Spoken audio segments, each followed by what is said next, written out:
Have you ever been stranded in the middle of nowhere, late at night, with a strange figure approaching your car? Tonight, we dive into 12 creepy and very disturbing middle-of-nowhere stories that will surely make your butthole pucker. Lock your windows, lock your doors, and enter the alternate nightmare.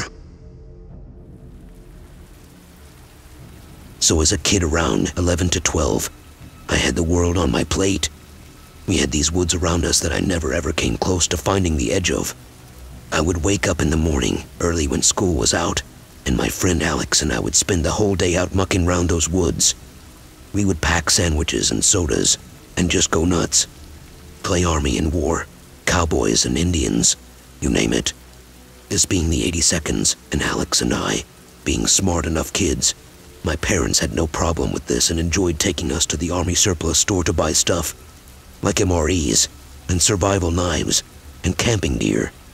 It was pretty regular that we would be allowed to stay out overnight if my dad was there to help us set up camp close to the property.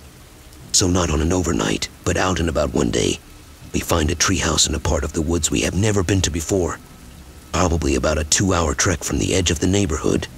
Maybe 2 miles, or 3. It was hilly and rocky. Seriously, a kid's dream. This treehouse is probably 30 feet off the ground, but it looks solid. We are so stoked to find our new castle. We hightail it back home to get some rope, and my pops takes us down to the surplus store. And over dinner, Alex and I can't shut up about it. Next day comes, and we hike out at almost dawn. We got a backpack full of rope and sandwiches, and our knives on our hips, and excitement that's so thick, we could chew on it. We make it out there, and start attaching rungs made from big sticks onto one end of the rope. It took us a good few hours, but we get one side finished, and the rope tossed over the branch that's where the little deck and door are. We finally climb up, and are sitting on the deck looking out, and rock, paper, scissors for who gets to go in first. Alex wins, and goes in, and comes right out. He's white as a sheet, and wants to go home. As curious as I am, I go inside. This treehouse is probably 8 by 8, and about 7 to 8 high inside. The inside walls are covered, every single inch, of naked girls. Not awesome. I found Playboy porn, but kiddie porn. I think the oldest kids were about my age, but it was Polaroids and glossy magazine pages stuck perfectly up with staples and filling the walls up. Exit Alex and I getting back home as quick as we could. We informed my pops about it, and he calls the cops. The officer shows up and asks us a few questions like where it is. How did we get up there? Where did we buy the rope? Did we take any pictures off the wall? He got increasingly rude about it, and my pops put an end to it. He left with our statement and said he would be in touch. We were no longer allowed to take overnights in the woods, or be out there for more than an hour without checking in. We actually built a really long tin can phone, with the permission of my parents, which allowed us a bit more of our freedom, but we were pretty cut off from the deep exploring. About a year or 2 later, that same cop stopped me when I was hanging out in a different park, saw me smoking, and caught me with a joint. Alex asked him whatever happened with the treehouse. The cop told us to not do drugs, and left us alone. In college, many moons later, Alex sent me an email saying how he read in the big state paper, towns that are, say, the county seat have their own papers, but the capital city has the big paper, that the officer shot himself with his service revolver after his wife found out he was circulating child porn. So it comes to my mind, like it came to Alex that we had found his little kiddie porn stash cave. The creepy part came a few months later, when Alex sent me another email, saying that he went to the estate auction, and one of the items for sale was a rope ladder, with a bag. Creepiest story I've found in the woods I have, folks. Still grosses me out and sends chills. I live by the Adriatic coast of Italy. One summer night of 2013, I was with some friends on the beach having a party, when at around 1 in the morning, I climbed the rocks to find a place to piss. There was a full moon, and I could see very clearly. I walked away from the beach until I saw a small cove, a small sandy bay, invisible from the inland, but easily reachable from the rocks. I thought it was the best spot to relieve my bladder, and went there. As I neared, I distinctly saw that there was a man, a fat, very big man in his 52nds, sitting in the sand, doing absolutely nothing, his head tucked in his arms. I should have known better, but I closed and asked if he needed anything, thinking he might have been feeling unwell. He raised this bull-like head and started screaming madly to get away from him, lest he kill me by cracking your head on the rocks. I scrambled and ran like crazy back to my friends. I turned backwards, and I was relieved to find that he wasn't following me. We called the police, who came and discovered that he was a mentally ill person who hadn't taken his medications, and his family had declared missing in the afternoon. They managed to reassure him without resorting to violence and escorted him back to his habitation. It was the only time that I really feared for my life.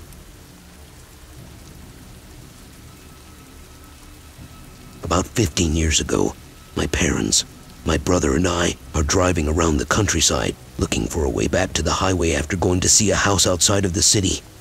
The vegetation is mostly tall grass and dead trees, and the dirt road is not lit at all, which, at night, gives the surroundings a kinda eerie feel. My dad's Nissa Primer is making his way through countless deserted crossroads, and we are lost, because there was no GPS back then. As we are arriving at another crossroad, we see there's something in the middle of the road. It looks like a baby carriage. As we get closer, my father slows down on the side of the carriage, and my mother starts shouting. There, in the middle of the road, is a beat-up baby carriage on its side, and we can hear a baby crying. My mom is going, "My God, the baby, get the baby." And as she goes to open her door, my dad punches in the gear and does one of those movie moves where the car slides a bit and does a gravel kick. He basically wants to haul ass out of there. My mother is still crying and screaming, her door half open, and my brother and I look back just in time to see 4 guys jump out of the tall grass on the side of the road, holding planks and baseball bats and other weapons. We eventually find our way to the highway and stop at a gas station right at the entrance. My father tells the gas station attendant what we just saw, and the dude goes, "Oh yeah, the gypsies. Those guys are always doing it to steal cars and money.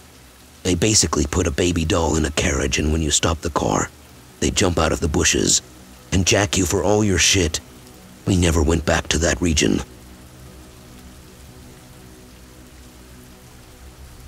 Years and years ago, I went with a friend to visit his grandparents. We were late teens. Not really middle of nowhere, but sufficiently separated from civilization. There was a creek running between their property and their neighbors, and he wanted to go out catching frogs before we left. We've got about a half dozen in the creel when he spots a conspicuous pile of sticks and leaves at the base of a tree on the neighbor's property, where someone had clearly tried to conceal something. Our curiosity got the better of us, and we decided to check it out. It was a plastic freezer bag filled with straight-up child porn. I don't mean just naked pictures of kids, or anything less than explicit children having sex, or being raped. It was bad. We covered it back up, and told the grandfather, who told us he would notify the police and handle it. We expected to hear from the cops, but never did, and more or less forgot about it. 10 years later, the old man dies, and his 5 daughters, and some of their daughters come forward with tales of years of brutal sexual and emotional abuse. That goddamn stash was his. It had to be.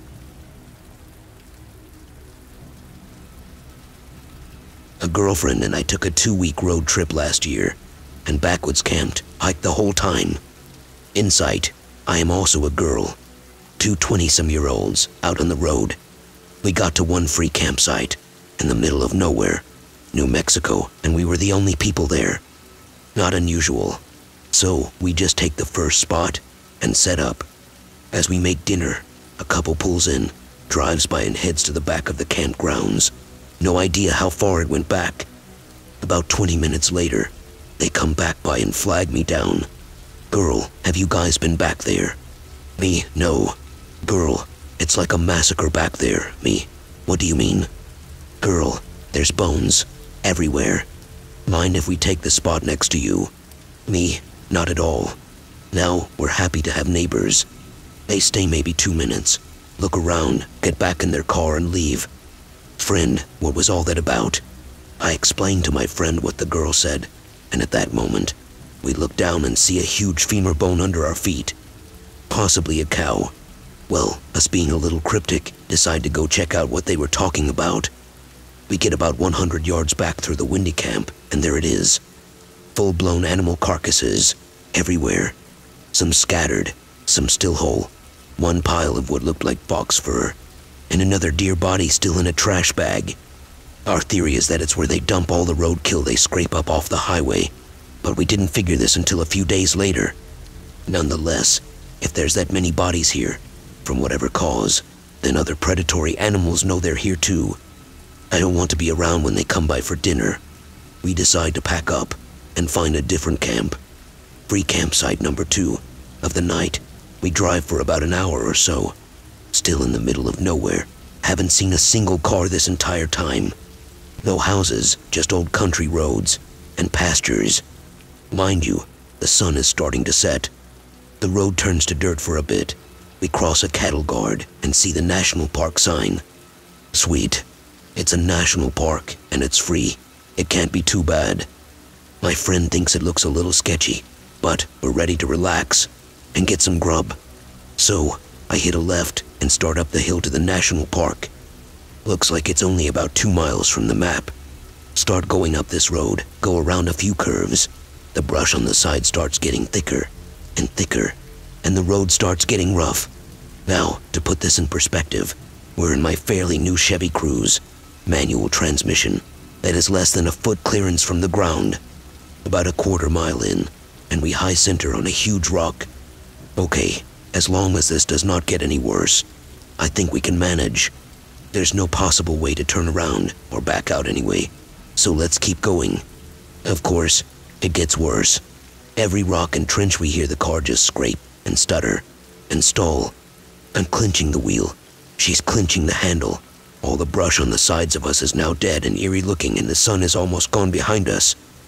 30 terrifying minutes later, we finally make it to the top flat that is supposed to be a campsite. It is about a 10 square foot clearing, in the dead brush, and in front of us, a cliff. We're still freaked out about the dead animals, and now we feel like we're in the plot of some low-budget horror film, literally trapped on top of this hill. It's dark, and neither of us even want to get out of the car. We decide we cannot in our right minds stay here. Even from this cliff top, we can't see a single house or car light. We make a 10-point turn between the brush and boulders and the cliff, manage to get back on the path and very slowly and carefully crap ourselves all the way back down that damned hill. We and the car miraculously survive, and we head another 2 hours back to the closest town and sleep in the Walmart parking lot.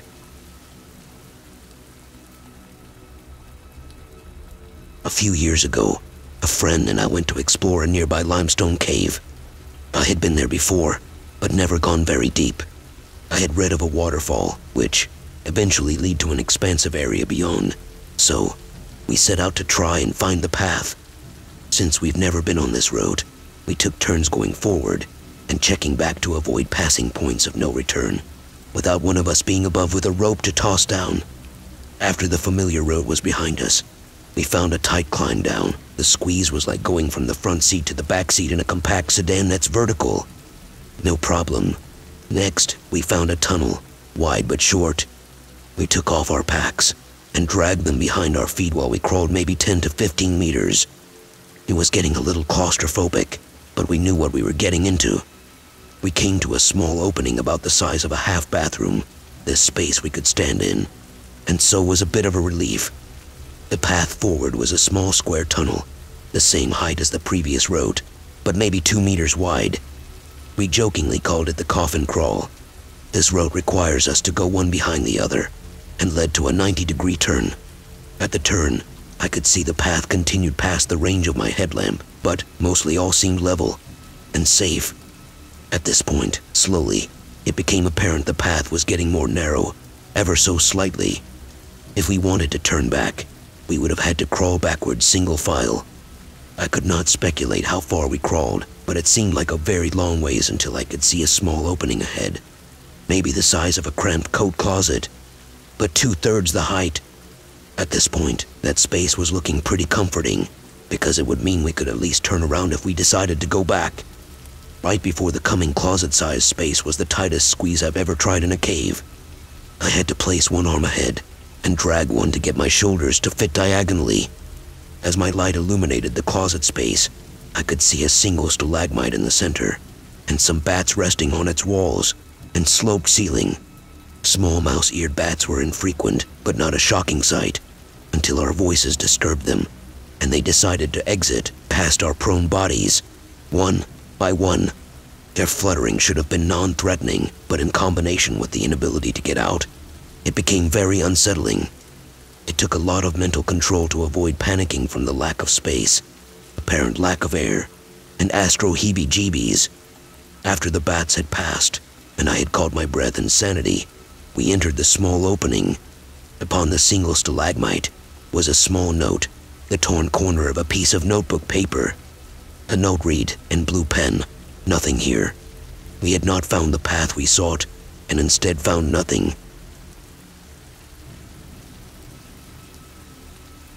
I used to run bread for a big bread company, and started at 3 a.m.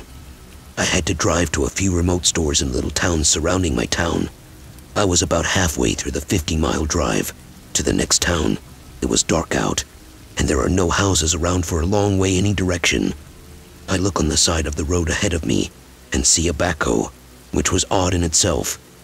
Then I notice his bucket is super high, and as I am getting closer, I realize he is gutting a cow that is hanging from the bucket. Now, I happen to have grown up around ranching, so I wasn't too freaked out. So for some reason, I decided to slow down and see if this guy needs help. I can't explain this decision, but I stopped next to him. He just smiles and waves, so I do the same thing and ask, "Need a hand?"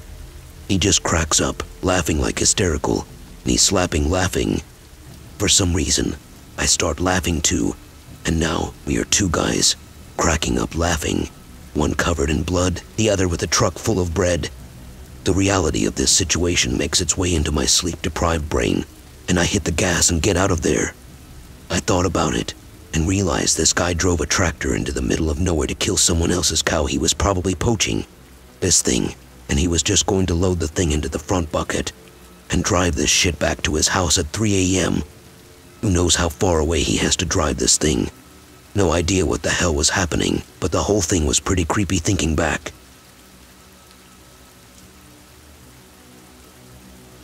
While studying abroad, a friend of mine wanted help on doing a photo shoot on a derelict building in the outskirts of the city. The building was a small, run-down office building with most of the outer walls covered in brick, all the entrances as well. Anyways, she had the idea of just wanting to walk around with the camera and explore, and I went with her. Upon arrival, shortly I noticed that on the ground there were a lot of used needles, really gross ones, with brown dried blood. This shady place must have been a popular shooting-up place with the local junkies. Then, we found that on one of the brick-laden walls, an entrance had been made into the stairway of the building. Somebody had just tore a hole in the wall. In a surge of bravery, we decided to go in to get some pictures. The stairway was dark because all the windows were covered. The building had been stripped of most valuable material, so it was just a concrete stairway. We started to make our way to the second floor when we heard a loud shuffling sound upstairs, like somebody rising up from the floor. We immediately turned around and practically jumped through the hole and ran out as fast as we can. Thinking back, it was just probably some junkie taking a nap and we scared each other. But holy hell, I've never felt adrenaline as strong as that.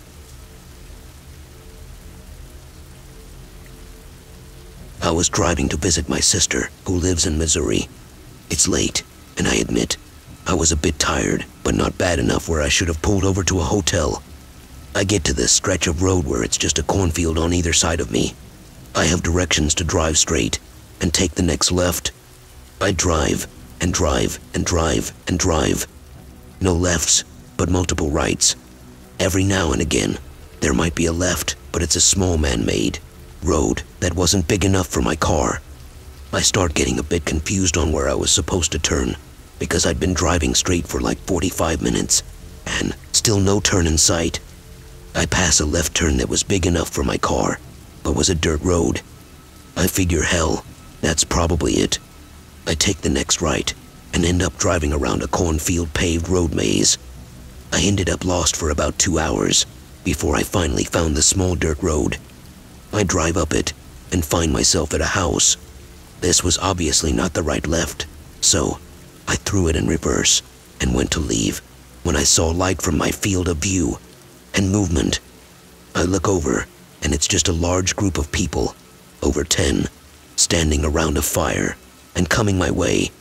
It was like 3 a.m. I was lost. I'd been driving in a maze for about 2 hours. I was tired and I'd had enough for one night, so I drove off. I got lost again and ended up driving about 2 hours in the wrong direction. Found a gas station, waited for morning, and rang my sister to help me find where the hell she lived. As you can tell, this was before cell phones and GPS became super prevalent.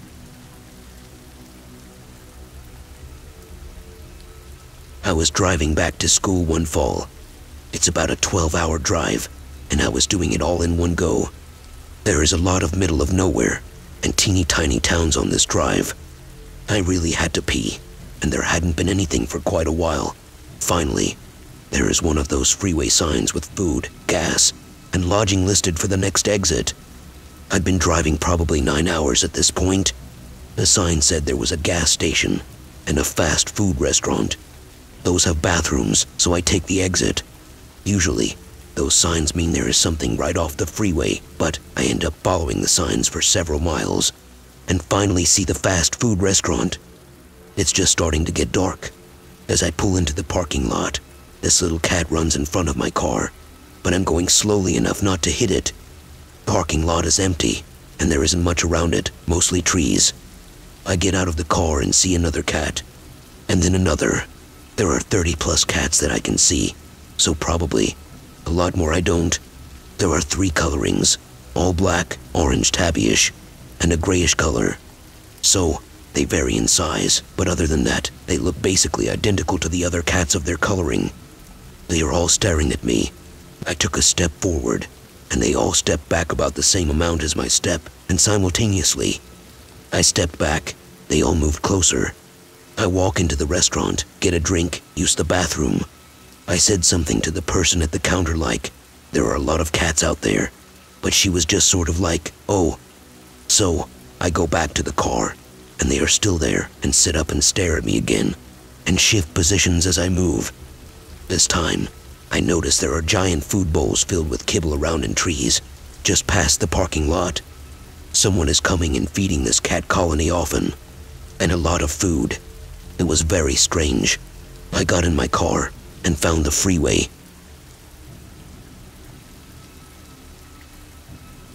Went on a midnight walk with my girlfriend. The park by her house had a dirt trail that led up a small mountain. It was about a 30-minute walk to the top, but the view overlooking the city was gorgeous. At the top, the dirt path became paved concrete with a small sitting area. We stayed at the top for about 30 minutes. Upon leaving is where things got creepy.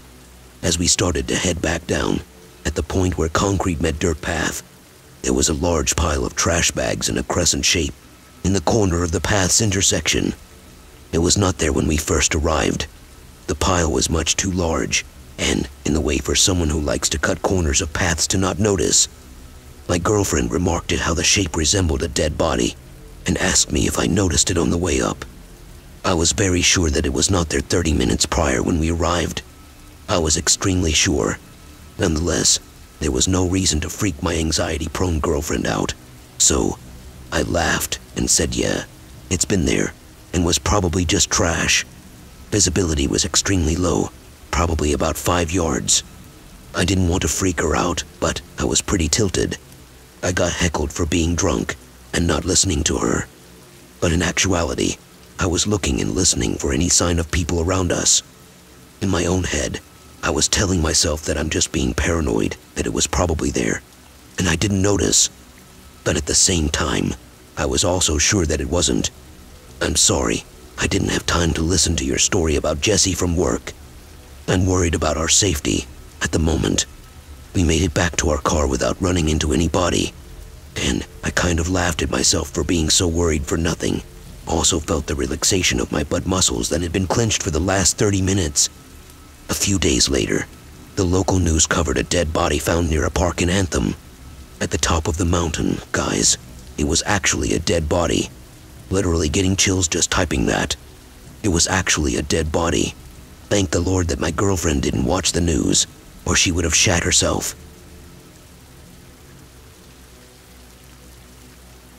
I was driving through Wyoming to visit my family. I decided to try and just drive until I got there. No sleep. I pull up to an Arby's in a good-for-nothing town called Evanston. It was about 4 a.m. at the time, and in the middle of winter, so it was very cold. Certainly too cold to be outside for much longer than a few minutes. I walk from my truck to the door and go in. Now the strange thing is, I don't really know, but I've never been to an Arby's that was open this late. So I said to the man at the counter, "Damn good on you for staying open this late," or something like that. The man at the counter says, "It's for the locals. They like to be here." I didn't really care about any damn locals right then. I just really wanted my roast beef sandwich and some jamocha shake. I order the food and I sit down to eat. 10 minutes after I sat down, the locals the man at the counter talked about came in. If you're familiar with that part of America, you know that those towns are usually filled with white people who make a hard living. And that's what I expected. But when I turned and saw the locals, it was a group of men who were all at least 6'8" and very, very big. There were about 8 of them in total. It was really late, and I thought I was hot stuff, so I tried to joke with them and said something like, "Oh Jesus, did the Broncos offensive line just walk in here?" All 8 of them, in perfect unison, turned their heads to me, said something which, as far as I knew, was in German, and then they ordered in perfect English. I finished my meal and walked to my truck, and that's when it got really weird because there were no other cars in the lot. So I don't know how these giants got there. And, like I said, it was freezing. I don't know what goes on in Evanston, Wyoming, and I don't really care to find out. If tonight's story scared you, be sure to hit that like button, and don't forget to subscribe for more terrifying stories.